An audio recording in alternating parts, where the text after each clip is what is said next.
رسول اللہ صلی اللہ علیہ وسلم نے فرمایا کہ جس نے حلال کمائی سے ایک کھجور برابر بھی خیرات کی، اور یاد رکھو کہ اللہ تعالیٰ صرف حلال کی کمائی سے کیے گئے صدقے کو قبول کرتے ہیں، تو ایسے شخص کے صدقے کو اللہ تعالیٰ اپنے دائیں ہاتھ میں لیتا ہے اور خیرات کرنے والے کے لیے ایسا بڑھاتا رہتا ہے جس طرح تم میں سے کوئی اپنے بچڑے کی پرورش کرتا رہتا ہو، یہاں تک کہ وہ صدقہ پہاڑ جتنا ہو جاتا ہے۔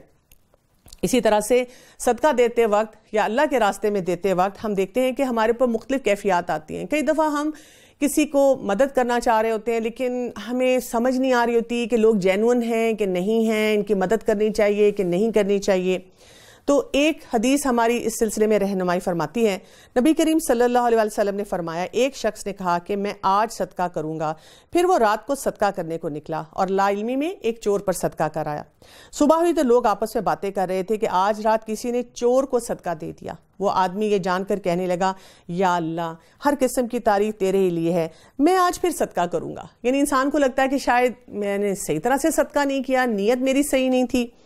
چنانچہ وہ رات کو صدقہ کرنے نکلا اور لا علمی میں ایک زانیہ پر صدقہ کر دیا۔ صبح ہوئی تو لوگ آپس میں بات کر رہے تھے کہ آج رات کسی نے بدکارہ کو صدقہ دے دیا۔ وہ آدمی یہ جان کر کہنے لگا، یا اللہ، ہر قسم کی تعریف تیرے ہی لیے ہے، میں آج پھر صدقہ کروں گا۔ وہ رات کو صدقہ کرنے نکلا اور لا علمی میں ایک مالدار پر صدقہ کر گیا۔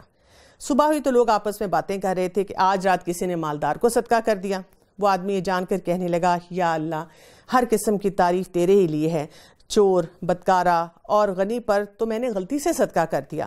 اسے خواب میں کہا گیا کہ تو نے چور پر جو صدقہ کیا تو ہو سکتا ہے کہ وہ چوری سے باز آ جائے، اور جو تو نے بدکارہ پر صدقہ کیا تو ہو سکتا ہے وہ بدکاری سے باز آ جائے، اور جو تو نے مالدار پر صدقہ کیا تو ہو سکتا ہے اسے عبرت حاصل ہو اور وہ بھی اس میں سے صدقہ شروع کر دے جو اسے اللہ نے دے رکھا ہے۔ یعنی مقصد یہ ہے کہ ہمیں کیا کرنا ہوگا، اپنی نیت پر نظر رکھنی ہوگی، بجائے اس کے کہ ہم دوسرے لوگوں کو یا ادھر ادھر دیکھیں کہ لوگ کیا کام کر رہے ہیں۔ پھر کہا گیا کہ نرم بات کہنا اور معاف کر دینا اس صدقے سے بہتر ہے جس کے بعد ایذا رسائی ہو۔ اللہ بے نیاز اور بردبار ہے۔ ہماری پرابلم یہ ہے کہ ہم صدقہ بھی کرتے ہیں اور پھر کہتے ہیں لو جی آج کل تو وہ ہے ہی نہیں، ضرورت ہی نہیں ہے، لوگوں کے ساتھ احسان کرنا ہی نہیں چاہیے۔ یہ دیکھیں جی کام والی ہے، ہم نے اس کا گھر بنوایا، ہم نے اس کو کپڑے دیے، اور دیکھیں اس کو ذرا سے زیادہ پیسے ملے تو یہ نوکری چھوڑ کے چلی گئی۔ وہ فلاں جو ہے وہ تو ایسی بات کرتا ہے، ہم نے ان کو فلاں ایونٹ پہ ایسے ایسے پیسے دیے تھے، اب دیکھیں انہوں نے مجھے پوچھا ہی نہیں، کسی اور انسان کو VIP پروٹوکول دے دیا، مطلب مجھے ویلیو ہی نہیں دی۔ یعنی ہم نے اگر احسان جتانا ہے یا ان کو باتیں سنانی ہیں تو اللہ سبحانہ وتعالیٰ یہاں کہہ رہے ہیں کہ اس سے بہتر ہے کہ انسان صدقہ نہ دے لیکن نرم طریقے سے بات کر لے۔ اے ایمان والو، اپنی خیرات کو احسان جتا کر اور ایذا پہنچا کر برباد نہ کرو، جس طرح وہ لوگ جو اپنے مال لوگوں کو دکھاوے کے لیے خرچ کریں اور نہ اللہ پر ایمان رکھتے ہوں اور نہ قیامت پر، تو ان کی مثال اس صاف پتھر کی طرح ہے۔ اس مثال کو ذرا غور سے سنیے گا اور تھوڑا سا اس کو ویژولائز بھی کریں کہ ایک صاف پتھر ہے جس پر تھوڑی سی مٹی ہو، پھر اس پر زور کی بارش برسے اور وہ اسے بالکل صاف اور سخت چھوڑ جائے۔ ان ریاکاروں کو اپنی کمائی میں سے کوئی چیز ہاتھ نہیں لگتی۔ اللہ تعالیٰ کافروں کی قوم کو راستہ نہیں دکھاتا۔ ان لوگوں کی مثال جو اپنے مال اللہ کی رضامندی کی طلب میں دل کی خوشی اور یقین کے ساتھ خرچ کرتے ہیں اس باغ جیسی ہے جو اونچی اور تر زمین پر ہو، جیسے کوئی ہل سٹیشن ہوتا ہے، اور پوری بارش اس پر برسے اور وہ اپنا پھل دگنا لگائے، اور اگر بارش اس پر نہ بھی برسے تو شبنم ہی کافی ہو۔ یعنی جس انسان میں خیر ہوتی ہے، اخلاص ہوتا ہے، وہ تھوڑا بھی کرتا ہے، یعنی کہ کوانٹٹی جو ہوتی ہے وہ کوالٹی جو ہے اس کے مقابلے میں حاوی آ جاتی ہے، تو کوالٹی کے اوپر فوکس کر لیا اس نے۔ یہ نہیں ہے کہ کوانٹٹی کی بھی ہمیں ضرورت نہیں ہے، لیکن کچھ لوگ جو ہوتے ہیں وہ بہت کوانٹٹی جو ہے وہ دیتے ہیں لیکن ان کی کوالٹی جو ہے اس میں نقص آ جاتا ہے۔ اللہ تعالیٰ تمہارے کام دیکھ رہا ہے، واللہ بما تعملون بصیر، یعنی جو کچھ بھی ہم کریں ہم یاد رکھیں کہ اللہ سبحانہ وتعالیٰ دیکھ رہا ہے۔ رسول اللہ صلی اللہ علیہ وآلہ وسلم نے فرمایا، ہر اچھی بات صدقہ ہے، تمہارا اپنے بھائی سے خندہ پیشانی سے پیش آنا بھی صدقہ ہے، اور اپنے برتن سے بھائی کے برتن میں پانی ڈالنا بھی صدقہ ہے۔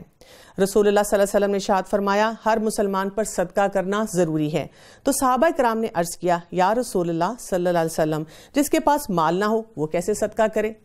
آپ صلی اللہ علیہ وسلم نے فرمایا، وہ ہاتھ سے محنت کرے، خود بھی فائدہ اٹھائے اور خیرات بھی کرے۔ تو صحابہ کرام نے عرض کیا، اگر وہ یہ بھی نہ کر سکے؟ فرمایا، اچھی بات پر عمل کرے اور بری بات سے پرہیز کرے، اس لیے کہ یہ بھی صدقہ ہے۔ اسی طرح ایک اور حدیث میں آتا ہے، رسول اللہ صلی اللہ علیہ وسلم نے فرمایا، قیامت کے دن 3 قسم کے لوگوں سے اللہ تعالیٰ بات چیت نہ کرے گا، نہ ان کی طرف نظر رحمت سے دیکھے گا اور نہ انہیں پاک کرے گا، بلکہ ان کے لیے دردناک عذاب ہے۔ ایک تو وہ جو صدقہ دے کر احسان جتلائے، دوسرا جو ٹخنوں سے نیچے پاجامہ لٹکائے، تیسرا اپنے سود کو جھوٹا بیچ کر کھانے والا۔ یعنی آپ دیکھیں کہ اس کے بارے میں کتنا بار بار ہمیں بتایا گیا ہے کہ صدقہ دیں، فی سبیل اللہ دیں، اللہ کی خاطر دیں، اپنی دنیا اور آخرت کے لیے انویسٹ کریں، اور پھر بھول جائیں۔ یعنی کہ ہم نے جو کام کر دیا وہ کر دیا، اس کے بعد وہ کیا کرتا ہے، کس طرح سے رہتا ہے، ہمیں کیسے ٹریٹ کرتا ہے، دس از ناٹ امپورٹنٹ۔ کیا تم میں سے کوئی یہ بھی چاہتا ہے کہ اس کا کھجوروں اور انگوروں کا باغ جس میں نہریں بہہ رہی ہوں اور ہر قسم کے پھل موجود ہوں، اور اس شخص کو بڑھاپا آ گیا اور اس کے ننھے ننھے سے بچے ہیں، اور اچانک باغ میں آندھی آئے جس میں آگ بھی ہو اور وہ باغ کو جلا دے؟ یعنی کبھی ایسے ہوتا ہے کہ ہم اتنی انویسٹمنٹ کریں، بڑے خوش ہو، ہم تو اتنا صدقہ دیتے ہیں، اتنی چیریٹی دیتے ہیں، فلاں کو، اس آرگنائزیشن کو، یہاں پر رشتہ داروں کو، اپنے گاؤں بھی بھیجتے ہیں اور ایسی جگہ پر بھی دیتے ہیں، لیکن ہمیں بعد میں پتہ چلے کہ جو کچھ بھی ہم نے کیا وہ اس نیت، اس اخلاص کے ساتھ نہیں تھا، ہم نے کچھ نہ کچھ اس میں ملاوٹ کر دی۔ اسی طرح اللہ تعالیٰ تمہارے لیے آیات بیان کرتا ہے تاکہ تم غور و فکر کرو۔ یہاں پہ کیا کہا گیا ہے؟ لعلکم تتفکرون، غور و فکر کرو۔ یعنی کہ جب ہم دیں تو پھر ہم خوشیاں نہ منائیں، ہم غور کریں، ہم اپنی نیت کو بار بار ٹٹولتے رہیں کہ ہم نے کس طرح سے یہ معاملہ کیا۔ ایمان والو، اپنی پاکیزہ کمائی اور زمین میں سے تمہارے لیے ہماری نکالی ہوئی چیزوں کو خرچ کرو، اور ان میں سے بری چیزوں کے خرچ کرنے کا قصد نہ کرنا جسے تم خود لینے والے نہیں ہو۔ ہاں، اگر آنکھ بند کر لو تو اور جان لو کہ اللہ تعالیٰ بے پرواہ اور خوبیوں والا ہے۔ یعنی جو چیز ہم اپنے لیے پسند نہ کریں، ہم دوسروں کو دیں۔ اب ایسے موقع پہ کچھ لوگوں کا یہ سوال ہوتا ہے کہ جیسے میری کلازٹ میں کچھ کپڑے لٹک رہے ہیں، یا میرے پاس کچھ برتن ہیں، یا کچھ ایسا سامان ہے گھر میں جو میں تو نہیں استعمال کرنا چاہ رہی اب، لیکن مثلا ہمارے ملازمین ہوتے ہیں، یا کچھ ایسے لوگ ہیں جن کے پاس وہ لباس نہیں ہوتا یا ان کی بھی وہ ضرورت ہوتی ہے، تو کیا پھر ہم ان کو کوئی ایسی چیز نہیں دے سکتے؟ نہیں، ہم بالکل دے سکتے ہیں، لیکن یہ نہیں ہونا چاہیے کہ ہمیشہ ہم کوئی بیکار چیز ہی نکالیں، یعنی پھٹی ہوئی اور بالکل ٹوٹی ہوئی، اور اب ہم ان کو دینا شروع کریں۔ تو ہمیں ایک بیلنس رکھنا ہے کہ ہو سکتا ہے کہ میرے لیے اب یہ جوڑا، یہ ڈریس یا یہ استعمال کی چیز جو ہے وہ ضروری نہیں رہی، لیکن کسی ایک اور انسان کی بہت بڑی ضرورت ہے، تو میں وہ بھی دوں، اور اس کے ساتھ ساتھ ایسی چیزوں کا بھی خیال رکھوں جہاں پر مجھے لگے کہ ان کی اپنی کوئی اسپیسیفک ضروریات ہیں جن کو پورا کروں۔ اس میں ایک اور بات کا بھی خیال رکھنا ہوتا ہے کہ جب ہم کچھ دے رہے ہوتے ہیں تو نیڈز اور وانٹس کے فرق کو بھی سمجھیں۔ اپنے لیے ایکچولی ہم نے نہیں سمجھا ہوتا، یعنی کہ ہماری نیڈز تو پوری ہو چکی ہوتی ہیں، لیکن جو روز بیٹھ کر ہم لسٹ بناتے ہیں نا، ٹو ڈو لسٹ، یہ شاپنگ کرنی ہے، یہ چاہیے ہے زندگی میں، اکثر وہ ہماری وانٹس کے اوپر منحصر ہوتا ہے کہ مجھے تو یہ چاہیے، مجھے تو یہ چاہیے۔ بچے بھی آپ دیکھیں اسی وجہ سے ہمیں اپنی وانٹس بتاتے رہتے ہیں، اور اسی وجہ سے جب ہماری سوسائٹی میں یہ طریقہ ہی بن چکا ہے کہ لوگ وانٹس کے پیچھے جانا شروع ہو گئے ہیں۔ یعنی صدقات بھی جب ہم دیتے ہیں تو کئی دفعہ ایسی معاملات ہوتے ہیں، ایسے طریقے ہوتے ہیں جن کی ضرورت نہیں ہوتی۔ تو یہاں پر ہمیشہ ہم ضرور دیکھیں کہ پہلے ہم بیئر منیمم پہ سب کو لائیں۔ یعنی ہو سکتا ہے کہ میں کسی کی وانٹ پوری کر رہی ہوں، لیکن وہاں پہ بہت سے ایسے لوگ ہیں جن کی نیڈز بھی پوری نہیں ہو رہی، جن کو کھانا بھی نہیں مل رہا، جن کے پاس رہنے کے لیے چھت بھی نہیں ہے۔ تو ہر وقت ہمیں اپنے ارد گرد نظریں دوڑانی ہوگی۔ ایک اور بات جو ہمیں یہاں پہ پتہ چلتی ہے کہ اللہ سبحانہ و تعالیٰ جو ہمیں فی سبیل اللہ کے لیے کہتے ہیں، صدقات کے لیے کہتے ہیں، نیت پہ اتنا چیک رکھنے کے لیے کہتے ہیں، وہ اس لیے تاکہ ہمارا ذہن صحیح چیزوں کی طرف جائے۔ آپ دیکھیں کہ اکثر لوگ جب بالکل فارغ ہوتے ہیں، ان کے پاس کوئی کام نہیں ہوتا ہے، یا اپنی مرضی سے اپنی سوچ کو ڈائریکٹ کر رہے ہوتے ہیں، تو وہ پھر کبھی کچھ سوچتے ہیں، کبھی کچھ کرتے ہیں، کبھی ان کو میکے سسرال کے دکھ نظر آ جاتے ہیں، کبھی میاں بیوی کو اپنے دکھ نظر آ جاتے ہیں، کبھی بچوں کی چھوٹی چھوٹی باتوں کو پک کرنا شروع کر دیتے ہیں، ہر بات کے لیے اوور سینسٹیو ہو جاتے ہیں۔ لیکن وہ لوگ جو فوکس طریقے سے زندگی گزار رہے ہوتے ہیں، ان کو پتا ہوتا ہے کہ یہ اللہ کا حکم ہے، میں نے یہ معاملات کو ایسے لے کر چلنا ہے، تو ان کی زندگی سے اس قسم کی باتیں چھٹ جاتی ہیں۔ تو اللہ سبحانہ و تعالیٰ اپنے تمام احکامات کے ذریعے ہمیں کیا سوچ دینا چاہ رہے ہیں، کیا ویژن دینا چاہ رہے ہیں، آپ ذرا اس کے بارے میں اپنے فیصلے کرنا شروع کریں زندگی میں، تو آپ دیکھیں گے کہ جن باتوں کا آپ دکھ منا رہے ہوتے ہیں نا، وہ چیزیں ختم ہونا شروع ہو جائیں گی۔ آیت نمبر 268 میں اللہ سبحانہ و تعالیٰ فرماتے ہیں، الشیطان یعدکم الفقر ویأمرکم بالفحشاء۔ یعنی دو باتوں کے لیے ہمیں پھر وارننگ دے دی گئی ہے۔ شیطان کیا چاہتا ہے؟ شیطان وعدہ کرتا ہے تم سے فقر کا اور حکم دیتا ہے تم کو، امر کا صیغہ یہاں پر آیا ہے، حکم دیتا ہے فحشا، بے حیائی کا۔ یعنی شیطان کیا کرتا ہے، جیسے ہی آپ کے پاس پیسے آتے ہیں، یعنی پیسے آنے سے پہلے آپ کو کہتا ہے یہاں دے دینا، اس کو دے دینا، اس کا خیال کر دینا۔ پیسے ہاتھ میں آئے نہیں تو وہ آپ کو بتاتا ہے تو بہت تھوڑے ہیں، اس دفعہ تمہاری اپنی بہت زیادہ ضرورت ہے، ایسے کرو پہلے اپنے کام کر لو، پھر اس کے بعد کسی اور پہ لگانا۔ اور ساتھ جب وہ ہمیں حکم دیتا ہے کہ جی خرچ کرو تو کہاں خرچ کرو؟ فحشا، فحاشی کے راستے کھولتا ہے، فحاشی کے چینلز جو ہوتے ہیں ان کے اوپر خرچ کرنے کے لیے کہتا ہے۔ اور اللہ تعالیٰ واللہ یعدکم مغفرۃ منہ وفضلا، اور اللہ تعالیٰ کیا وعدہ کرتا ہے ہم سے؟ مغفرت کا، اپنی مغفرت کا۔ کیا ہے؟ آپ سے کوئی غلطی ہوگی، آپ نے اللہ کے راستے میں کچھ دیا، غلطی پہ آپ نادم ہیں، پریشان ہیں، آپ کو امبیرسمنٹ بھی ہے کہ کسی کو پتہ نہ چل جائے، ہو گئی غلطی، کسی کو پتہ نہ چل جائے،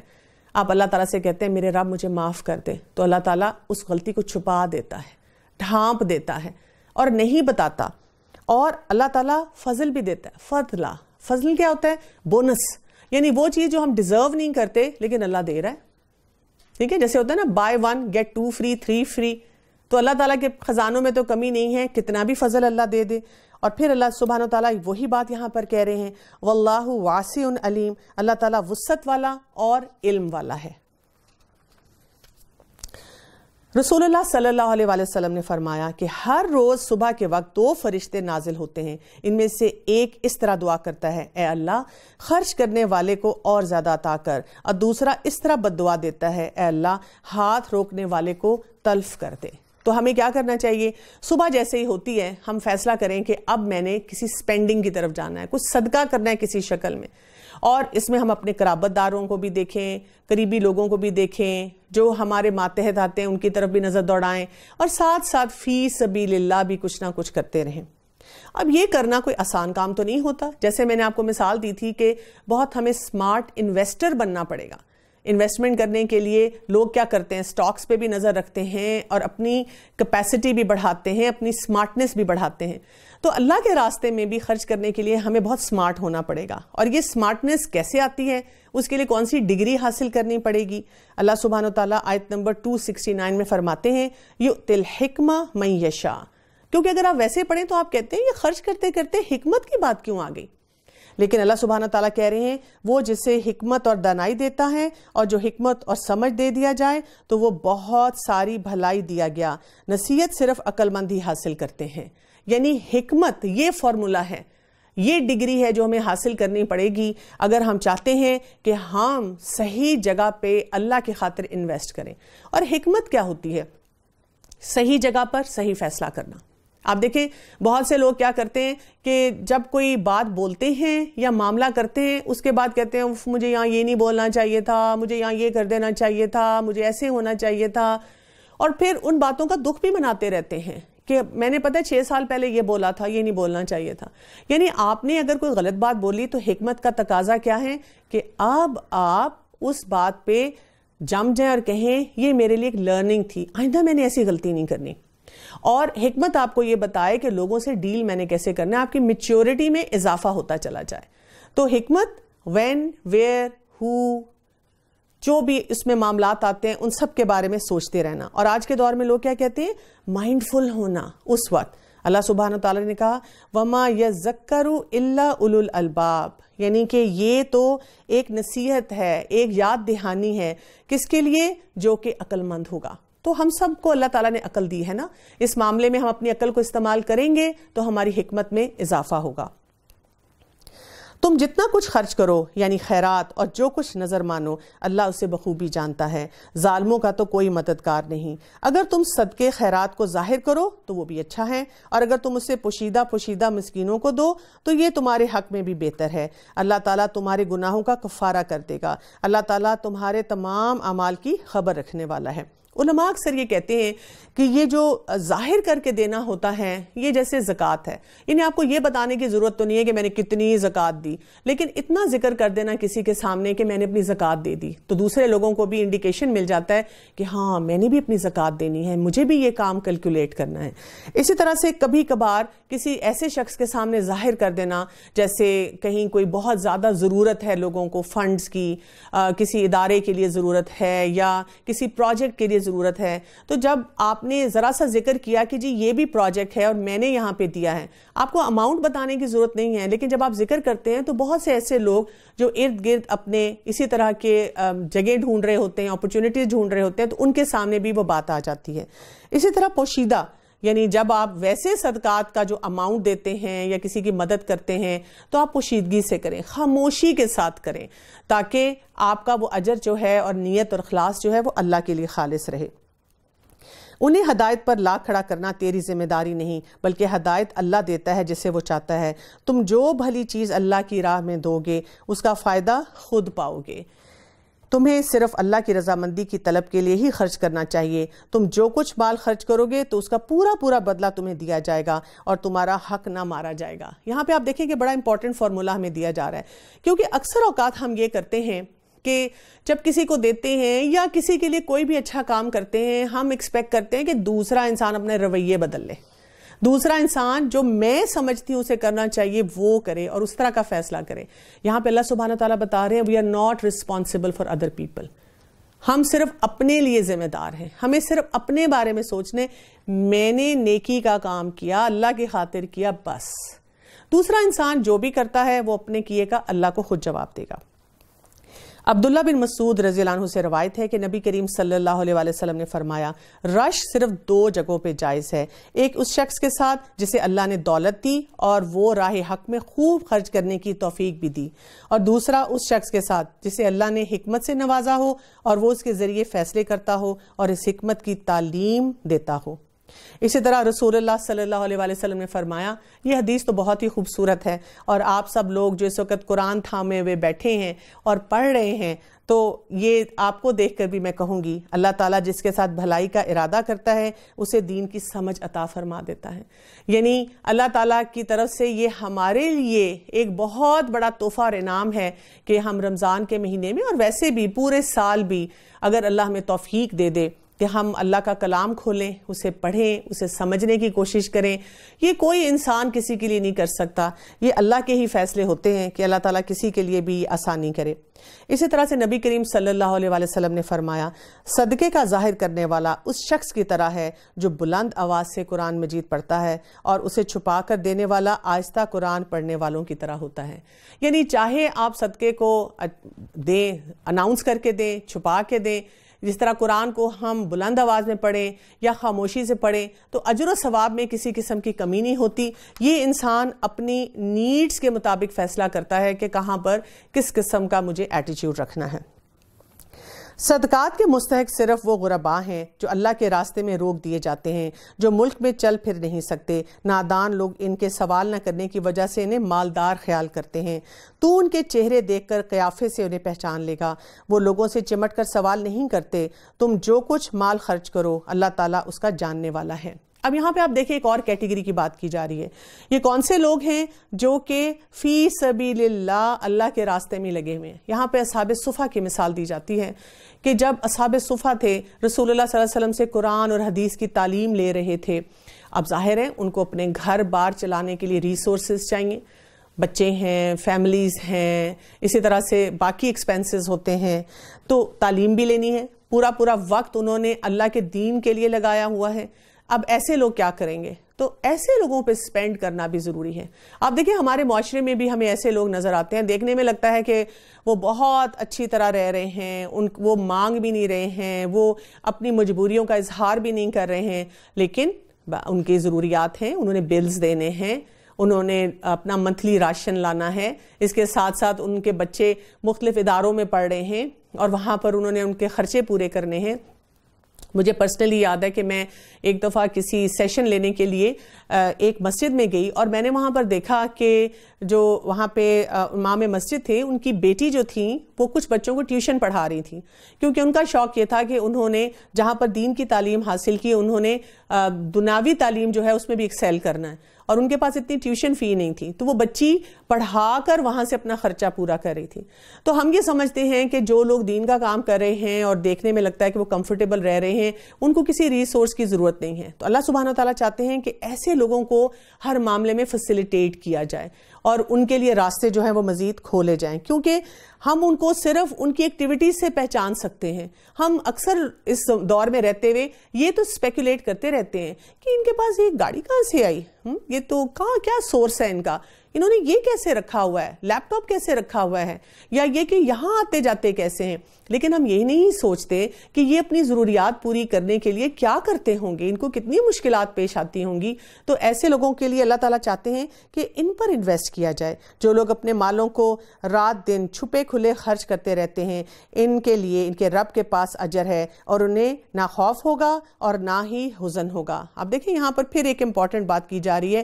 آیت نمبر 274 میں، الذین ینفقون اموالہم باللیل والنہار سرا وعلانیہ، 4 باتیں کی گئی ہیں، دن رات خرچ کرنا اور چھپے اور اعلانیہ جو ہے خرچ کرنا، فلہم اجرہم عند ربہم، آپ کا ڈپازٹ ہو گیا، آپ کی انویسٹمنٹ ہو گئی، آپ کا جسے کہتے ہیں لاٹری نکل آئی، یعنی آپ جو مرضی اس کو ٹائٹل دے دیں کہ جسے کہتے ہیں سیف منی، مجھے اس کے بارے میں فکر کرنے کی اب ضرورت ہی نہیں ہے نا، یہ بس لاکر میں چلا گیا ہے آپ کے۔ تو اللہ تعالیٰ کہہ رہے ہیں کہ جب آپ نے ان کنڈیشنز کے ساتھ کیا تو آپ کو فائدہ ہی فائدہ ہے، اور پھر کیا ہے، کوئی خوف نہیں ہے، کوئی حزن نہیں ہے۔ کیوں پھر آپ کو پریشانی ہوگی؟ آپ کو کوئی پریشانی نہیں ہونی چاہیے، کیونکہ کچھ لوگوں کو میں دیکھتی ہوں کہ اللہ کے راستے میں اتنا ماشاءاللہ خرچ کرتے ہیں، اتنی اچھی طرح سے وہ اپنے معاملات کو لے کے چلتے ہیں، لیکن پھر بار بار الجھے رہتے ہیں کہ پتہ نہیں اللہ نے قبول کیا ہوگا کہ نہیں کیا ہوگا، آگے نہیں بڑھتے،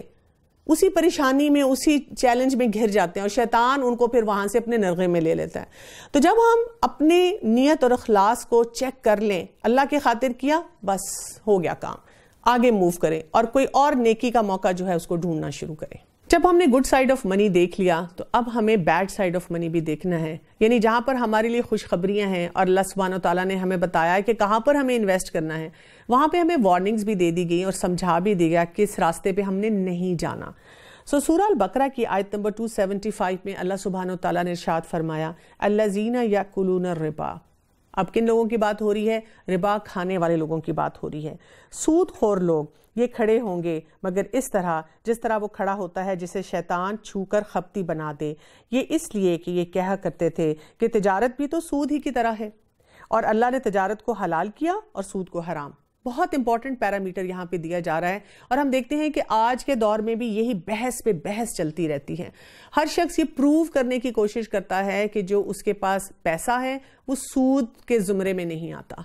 جبکہ اللہ تعالیٰ نے ہمیں بتا دیا ہے کہ جو بھی ایزی منی ہے، گھر بیٹھے بیٹھے آپ کو 100% گارنٹی کے ساتھ مل رہا ہے، اس میں بہت بڑی گنجائش یہ ہے کہ آپ کے لیے یہ انٹرسٹ لے کر آ رہا ہے، یہ سود کی طرف آپ کو لے کر جا رہا ہے۔ جو شخص اپنے پاس آئی ہوئی اللہ کی نصیحت سن کر رک گیا تو اس کے لیے وہ ہے جو گزرا، اور اس کا کام اللہ کی طرف ہے، اور جس نے پھر بھی کیا تو وہ جہنمی ہے۔ یعنی یہاں پر ہمیں یہ بھی بتا دیا گیا کہ اگر انسان اپنے آپ کو روک لیتا ہے تو پچھلا معاملہ جو ہے وہ اس وقت دیکھا جائے گا، یہ نہیں کہا گیا کہ اس پہ معاف کر دیا جائے گا، کیونکہ سود ایک ایسا معاملہ ہے جو کہ انسان کے لیے ذاتی زندگی میں مشکلات نہیں لاتا بلکہ پورے معاشرے کو مشکل میں ڈال دیتا ہے۔ اگر ہم یہاں پہ تھوڑی سی بات کر لیں اور سمجھیں کہ اسلام کا کانسیپٹ آف منی کیا ہے، جو پیسہ ہے دیٹ از فار سرکولیشن، یعنی کہ پیسہ جو ہے امیروں اور غریبوں کے درمیان گھومتا رہے، ہر معاشرے کو، ہر طبقے کو وہ ملتا رہے۔ جیسے جسم میں جب آپ کا خون گردش کرتا رہتا ہے تو کیا ہوتا ہے؟ انسان فٹ رہتا ہے، لیکن اگر دل میں ذرا سا کلاٹ آ جائے، ذرا سی کوئی ایسی تنگی آ جائے تو پھر کیا ہو جاتا ہے؟ ہارٹ اٹیک ہو جاتا ہے، کئی دفعہ جسم کا کوئی جو عضو ہے اس کو کاٹنا پڑ جاتا ہے، یا اور بہت سی بیماریاں آ جاتی ہیں۔ اسی طرح سے جس سوسائٹی میں سرکولیشن آف منی ختم ہو جاتی ہے، امیر امیر تر ہوتے جاتے ہیں، غریب وہ جو ہیں اور زیادہ نیچے جاتے ہیں، تو اس چیز کو ناپسند کیا گیا ہے، اس سے روکا گیا ہے، کیونکہ اس سے سوسائٹی میں فرسٹریشن بھی بہت زیادہ پیدا ہوتی ہیں۔